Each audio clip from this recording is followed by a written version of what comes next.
મારું નામ મુકેશ ડી વૈષ્ણવ, મદદનીશ તાલુકા વિકાસ અધિકારી, તાલુકો માળિયા હાટીના. ઇટાળી ગ્રામ પંચાયત સુપરસીડ વિશે જણાવવાનું કે ગુજરાત પંચાયત અધિનિયમ 1993 અન્વયે ગ્રામ પંચાયતને અંદાજપત્ર તૈયાર કરી 15 ડિસેમ્બર સુધીમાં તાલુકા પંચાયત કચેરીને મોકલવાની જોગવાઈ થયેલ છે.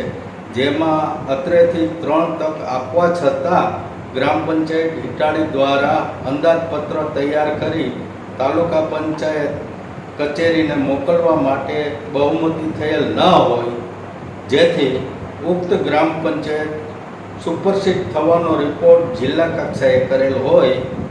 જિલ્લા કક્ષાએથી વિકાસ કમિશનર સાહેબને રિપોર્ટ કરવામાં આવેલ હોય.